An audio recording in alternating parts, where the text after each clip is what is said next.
Hey, welcome to the follow through. You've probably heard the phrase to take up your cross. Maybe you've heard the other version, that's my cross to bear, that's his cross to bear. And we really you've probably heard it applied to all sorts of things, right? Like maybe having to deal with a coworker or a situation, something that's uncomfortable, something that's maybe irritating, or just not what we want. I mean, it's our cross to bear. Now, Jesus talked about this, and let's see what he means by it in Matthew 16:24.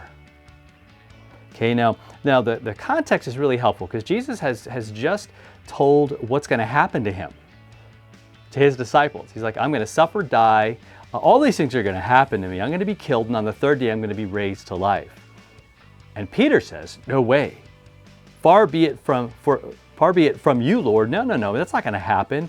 And Jesus says, get behind me, Satan. You're a hindrance to me. You're not setting your mind on the things of God, but on the things of man. And then he says this, and this is our text for today. In verse 24, he tells his disciples, if anyone would come after me, let him deny himself, take up his cross, and follow me. So we're there to follow him. And Peter's a great example, right, of what that means. It means that I embrace the words of Jesus, the truth of Jesus, who he is and what he has done, his plan, not my plan to save my soul, not my plan to save the world, none of that. That plan isn't working, has never worked, and never will work. It's not, right? Peter had a different plan. It was a plan of glory. It was a plan of political and military strength, and he was going to overwhelm, right? The company of heaven, the armies of heaven would come down and just destroy the Roman oppressors and free us, and it would be awesome and glorious, like the movie Braveheart or any other military movie that you could mention. Nah, not at all. It was through his suffering and death and what he has done. He died for us. He rose for us. And the call for us is to take up the cross, his cross. His cross. We bear his name. And what he means is that that's not going to be easy. Because you're living by different standards, right, that are not like most people. I always say it's the lonely road, man. It's difficult, but it's beautiful because God goes with you. You're not alone. You might feel that way so many times, but Jesus says that he's the way. He says that in John's gospel, I'm the way, the truth, and the life. I am the way. I am what life is. The first Christians were called the way.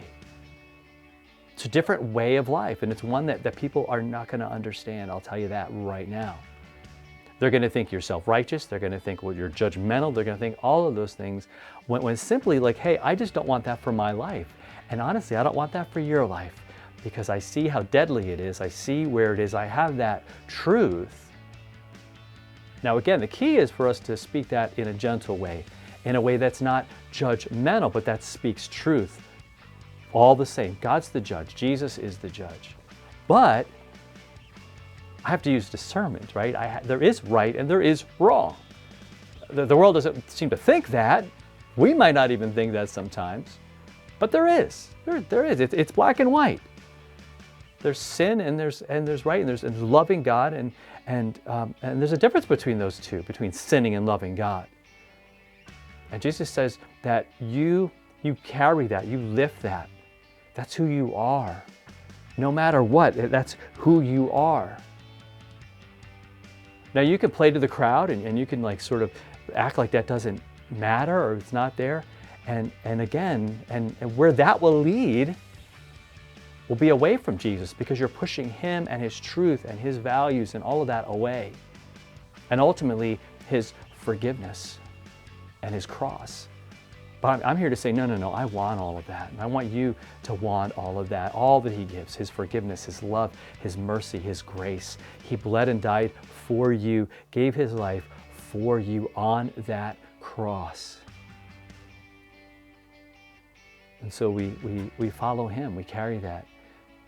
right? We bear that name, and we bear his truth.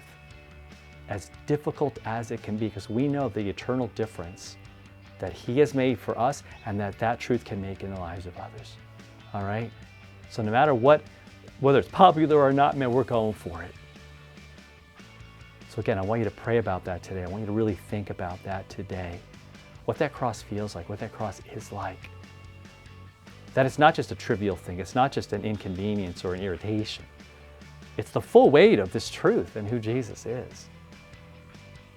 And that even if the world says no to us, God says yes to us, and we say yes to him. All right, so hit that subscribe button, share this with somebody, and we'll talk to you next time for another follow-through.